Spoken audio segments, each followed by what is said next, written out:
이재명 민주당 후보 어제 우는 거 보셨습니까, 여러분? 정말 웬만한 영화 배우 뺨치게 연기력이 좋은 건지 아니면 몸 안에 원래 수분이 많아서 그런 건지 정말 한동안 뭐 예전에 마이크 앞에서 울먹울먹 할 때 정치인들 보면은 이제 이렇게 수건으로 눈을 가려서 우는 것 같지만 사실은 이 눈을 수건으로 가려서 진짜 눈물이 나온 건지 안 나온 건지 잘 모르게, 그리고 이제 짧은 시간 이렇게 했는데 뭐 이재명 후보는 누가 시간을 재봤더니 약 7분 동안 계속 오열이라는 말에 가깝게 그렇게 울었던 모습.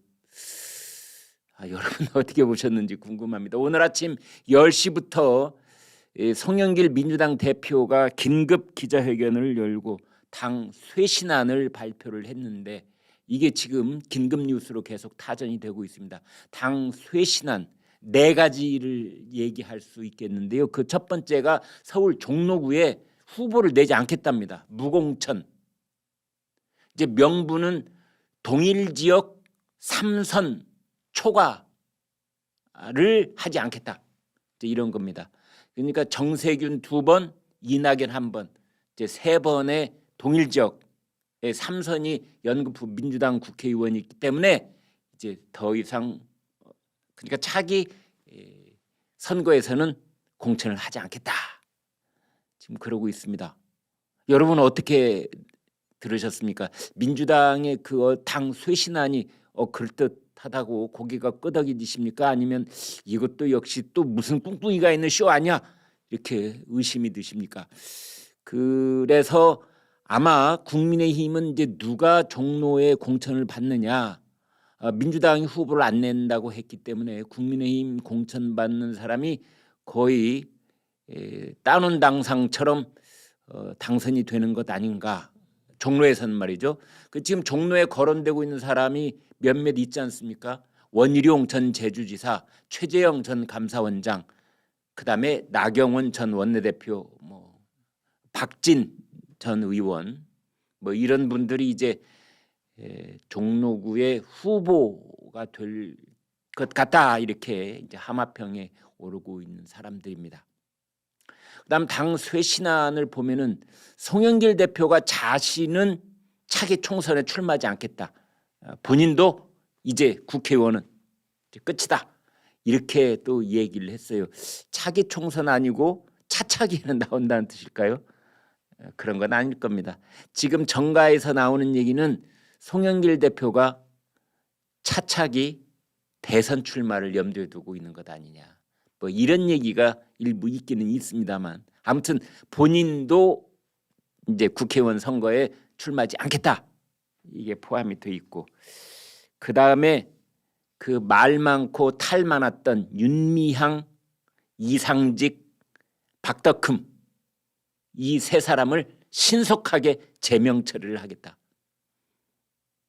이제 이런 얘기도 나와 있고, 그 다음에 2030 세대에게 파격 공천을 하겠다, 이런 말까지 있는데, 윤미향, 이상직, 박덕흠 이렇게 얘기를 했습니다. 송영길 대표가 지난 9개월간 무능한 개혁과 내로남불, 오만을 지적하는 국민의 질책을 달게 받아들이겠다. 이제 그러면서 국민의 분노와 실망, 상처를 덜어드리기에 민주당의 반성과 변화, 쇄신이 많이 미흡했다. 이제 이렇게 얘기를 했거든요. 오늘 아침에 어떤 분이 그러시더라고요. 회의 시간에. 아니, 이 민주당의 큰 특징 중에 하나는 선거가 코앞이어야만 꼭 반성을 한다. 선거가 코앞일 때만 사과할 마음이 생기고 선거가 다가와야 반성하는 마음이 생기는가, 이렇게 싹 비틀어서 지적을 하시더라고요. 이제 그런 상황 속에서 아무튼 그 문재인 정부와 차별화, 이것을 여기다 많이 버무려 넣은 것 같습니다. 그래서 내로남불, 무능개혁, 오만, 이것을 문재인 정권의 이 특징으로 은근슬쩍 딱 규정을 해버리는 겁니다. 문재인 대통령이나 청와대에서 들으면 기분이 매우 나쁠 그런 얘기를 섞어서 했습니다. 이재명 민주당 후보 우는 모습 사진 있으면 한번 보여드렸으면 좋겠습니다. 뭐 손수건으로 이렇게 이제 안경을 벗고 눈을 닦는 그런 모습인데요. 울지 마라 이재명 뭐 이런 겁니다. 같이 보실까요? 네, 이 모습입니다. 성남서 눈물 유세한 이재명. 울지 마 이재명. 여기 오른쪽에 보이시죠? 울지 마라 이재명 사진을 올린 민주당. 민주당 그 공식 당 이 페이스북에 이걸 이제 올려놓은 겁니다. 뭐 연설을 30분 동안 했다는데 거의 연설 내내 이렇게 눈물과 함께 이제 유세를 했다 이런 겁니다. 어제 이재명 후보가 한 말을 옮겨 봐드리겠습니다. 제가 지나온 삶의 발자취, 제가 정치를 하는 이유가 이재명이 하는 모든 일에 고스란히 담겨 있습니다. 앞으로도 그런 정치를 하겠습니다. 제가 걸어온 길을 배신하지 않고 초심을 잃지 않고 해왔던 대로 하겠습니다. 그 이재명 후보가요, 이 상대원 경기도 성남시 상대원동에 살았습니다. 그 상대원 시장에 가서 이제 연설을 하니까 자기의 그 어린 시절, 뭐 젊었던 시절, 그 옛날에 가족들이 함께 있던 시절이 이제 생각이 난다. 이렇게 분위기를 잡은 다음에 눈물을 펑펑 쏟은 겁니다. 아버지는 시장에서 청소 노동자로 일하셨고 어머니와 여동생은 이 건물 공중 화장실을 관리하며 지키셨습니다.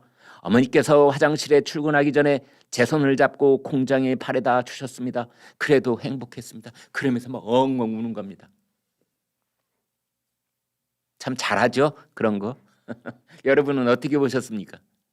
이제 이 얘기를 들으면서 많은 사람들이 이재명 후보의 아버지는 도대체 몇 분이나 계시지? 뭐 청소부였다는 아버지 있죠. 그다음에 무슨 대학에 법대 나오셨다는 아버지도 있지요. 뭐 화전민이었다는 그런 아버지도 있지요. 뭐 초등학교 뭐 출신 아버지도 있지요. 그래서 사람들이 아버지가 여러분이신가? 뭐 이런 얘기도 하는 한편 아니야. 그게 앞뒤로 상충되지는 않고 다 이렇게 맞아. 청소부를 하시다가 화전민이 되실 수도 있고 또 뭐 초등학교 나오고 중고등학교는 건너뛰고 뭐 검정고시 한 다음에 법대를 갈 수도 있지. 틀린 말 하나도 없어. 이런 분도 있고 아무튼 그때 상황에 맞춰서 이렇게도 아버지를 표현하고 소개하기도 하고 또 저런 상황에서는 저렇게 표현하기도 하고 참 능수능란하다 뭐 이런 생각이 들기도 합니다. 진중권 전 동양대 교수가 그러니까 지금 이제 민주당 오늘 아침에 송영길 대표가 뭐 자신도 출마하지 않겠다 했는 것처럼 이제 586이 물러나야 된다. 586 용태론을 펼쳤는데 진중권 씨가 말하기를 이참에 큰 무당인 김어준과도 결별을 하기 바란다. 그렇습니다. 예, 진중권 씨가 참 이 민주당의 실세 상황이 이제 김어준 씨다. 뭐 이런 얘기가 있지 않습니까? 그래서 민주당이 정말 환골탈태를 하고 정말 당을 쇄신하려면 큰 무당 역할을 해온 김어준과도 결별을 하라. 이렇게 진중권 씨가 딱 찌르고 들어갔는데 여러분은 어떻게 들으셨습니까? 참 진중권 씨가 촌철살인할 때가 있다 이런 생각이 듭니다. 그 민주당의 김종민 의원 이제 여러분 어제 또 제가 말을 소개해 드렸는데 이런 얘기를 했습니다. 민주당은 여론조사 수치에서 5% 이상 앞서야 실제 투표에서 이길 수 있다. 그러니까 민주당은 5%를 앞서야 이긴다. 왜냐하면은 보수에는 샤이 보수가 5% 이상 숨어 있다고 보는 겁니다. 선거 전문가들이 이구동성으로 하는 얘기가 실제 여론조사를 아무리 많이 해도 그 샤이 보수 5%의 그분들은 겉으로 잘 드러나지 않는다. 그래서 민주당 후보가 확실하게 승리를 하기 위해서는 야당 후보를 5% 이상 이겨야 승리를 엿볼 수가 있는데 지금 현실은 거꾸로 윤석열 후보가 제가 평균을 내봤더니요 한 7%포인트 정도 앞서 있습니다. 그러니까 이거를 뒤집지 못하면, 설 연휴 기간 동안에 뒤집지 못하면 이재명 후보는 필패의 길로 갈 수밖에 없는 것 아니냐, 이런 얘기를 했습니다. 이런 얘기를 김종민 의원이 한 거, 그래서 저쪽이 뭐 위기의식이 상당하구나 이런 생각을 하고 있었는데, 더불어민주당이 내부 보고서를 냈습니다. 내부 보고서의 이름이 서울시 유권자 정치 지형과 대선 전략 함의라는 내부 보고서입니다. 그 내부 보고서의 핵심 내용을 동아일보가 정리를 했는데요. 여기 제가 보여드리면서 하나씩 짚어보겠습니다. 이재명 후보의 도전 요인, 이것은 불리한 점을 말하는 겁니다. 첫 번째, 윤석열 안철수 단일화 시 서울에서 필패한다. 두 번째, 부동산 문제 부각 등 불리한 의제가 이미 형성되어 있다. 지금 서울에 있는 유권자들이 가장 관심을 쏟고 있는 대통령 선거와 관련 세 가지가 있는데요. 하나가 부동산, 하나가 경제, 또 하나가 일자리. 그러니까 큰 덩어리를 보면 다 경제 문제입니다. 부동산, 경제, 일자리. 그런데 부동산 문제에서 아주 불리하다. 그다음 세 번째, 일방주의의 리더십, 형수 욕설 논란, 대장동 의혹, 이런 것들이 이재명에게 부정적 이미지를 더 씌우고 있다. 그다음 네 번째, 4월 7일에 있었던 재보궐선거 계기로 탄핵 유권자 연합, 그러니까 박근혜 정부의 탄핵 시에 한 곳에 뭉쳤던 중도와 진보가 이제는 해체됐다. 그다음 서울을 중심으로 한 4.7 재보궐선거 때와 필적하는 정권 심판론이 지금 들끓고 있다. 이렇게 민주당 서울시당 보고서의 핵심 내용입니다. 대신에 이재명 후보에게 유리한 점, 기회 요인은 뭐냐? 첫 번째, 조국 사태에 대해서 사과했다. 그리고 선대위를 쇄신했다. 그래서 이재명 후보에 대한 반감이 줄어든 거 아니냐? 이렇게 보고 있고, 그다음 윤석열 후보의 리스크, 국정 운영 능력에 대한 불신, 이런 것들이 반사이익을 줄 수가 있다. 그다음 세 번째, 보수 진영 분열의 후유증, 그래서 윤석열 후보와 이준석 대표의 원팀 선언에 대한 회의감, 이건 다 이제 과거 얘기인데, 아무튼 이 보고서에 이 과거 얘기가 여기 들어가 있습니다. 그 보고서를 내용을 조금 더 이제 들어가서 보면은 이제 이런 내용들이 있습니다. 서울이 정권 심판론의 진원지다. 과거의 대통령 선거에서 민주당은 서울에서 이겨야 대통령 선거에서 승리했습니다. 민주당은 서울에서 지면 그 대통령 선거를 반드시 졌습니다. 그런데 지금 서울의 그 여론조사를 살펴보면 윤석열 후보가 사뭇 앞서 있습니다.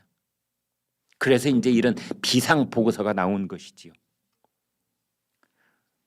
이재명 후보의 지지율이 40%대를 돌파하지 못하는 원인, 박스권에 갇혀 있는 원인은 2030 세대, 그중에서도 2030 남성 지지율의 하락 때문이다.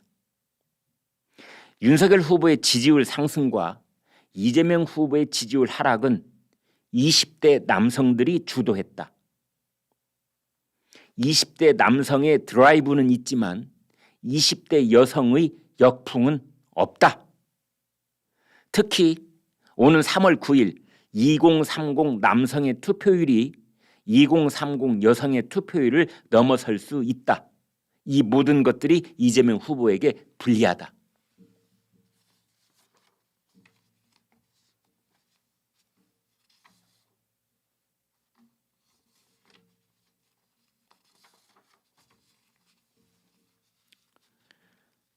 그래서 그 이재명 후보 여러분 전부 한번 다 모아봤으면 좋겠다 싶은 것 중에 하나가 이제 이재명 후보의 말바꾸기인데요. 이재명 후보가 이렇게 분명하게 말했거든요. 제가 대통령 선거에서 지면 없는 죄도 만들어서 감옥에 갈 것 같습니다. 제가 한 글자도 더하거나 빼지 않았습니다.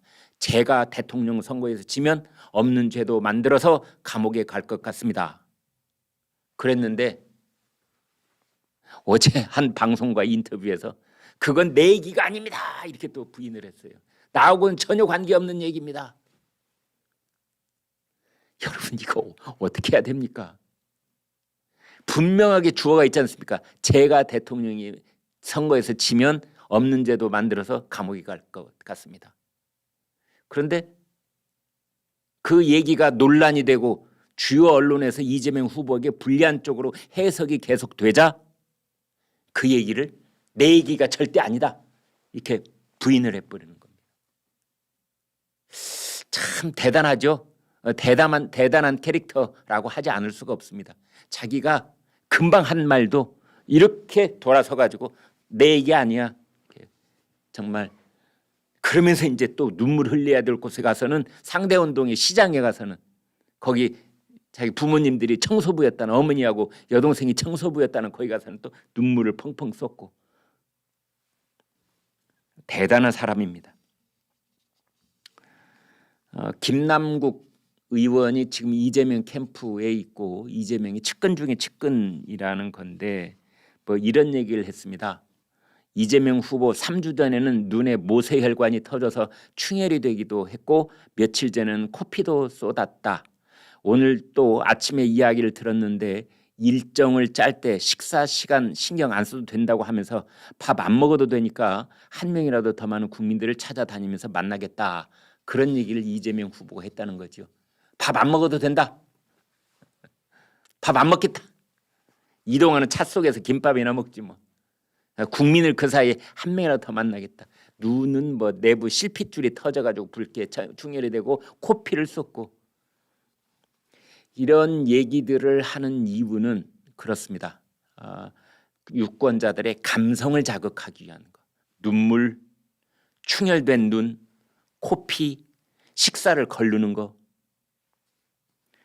그 정책 발표로는 지지율이 꼼짝도 않으니까 이제 정책 발표 플러스 감성팔이 이걸 함께 그런 전략을 쓰고 있는 것이 아닌가 이렇게 보여집니다.